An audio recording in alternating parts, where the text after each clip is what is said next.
ஆறுதலால் நிறைந்திருக்கிறேன். எங்களுக்கு உண்டான சகல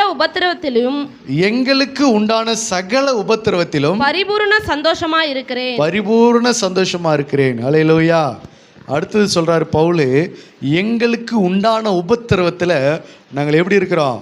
பரிபூர்ண சந்தோஷமா இருக்கிறேன். கர்த்தருடைய பிள்ளைகளுக்கு உபத்திரவமே வந்தாலும் அதில் அவங்க எப்படி இருப்பாங்க? சந்தோஷமா இருப்பாங்க. கர்த்தருடைய பிள்ளைகளுக்கு உபத்திரமே வராதுன்னு இல்லை, உபத்திரம் வரும், ஆனாலும் அவங்க எப்படி இருப்பாங்க? சந்தோஷமாக தான் இருப்பாங்க. ஏன்?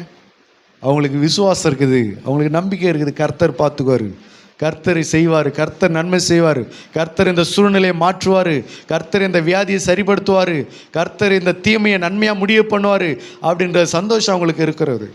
அதனால தான் உபத்திரம் வந்தாலும் கூட அவர் உபத்திரவத்தில் நாங்கள் மிகுந்த சந்தோஷப்படுகிறேன். அது மட்டுமல்ல, நீ உபத்திரவப்படுகிற அப்படின்னு சொன்னால் அந்த உபத்திரவம் கர்த்தருக்காக உபத்திரவப்பட்டா உனக்கு அது நிச்சயமாக அது சந்தோஷத்தை கொடுக்கும். உலகத்துக்காக நீ உபத்திரவத்தை அனுபவிச்சனா, பாவத்தை செஞ்சு உபத்திரவத்தை அனுபவிச்சனா, அது உனக்கு வேதனை தான் கொடுக்கும், சந்தோஷத்தை கொடுக்காது. அல்லேலூயா. நீங்கள் அனுபவிக்கிற பாடு கர்த்தருக்காக அனுபவிக்கிறீங்களா, உலகத்துக்காக அனுபவிக்கிறீங்களா?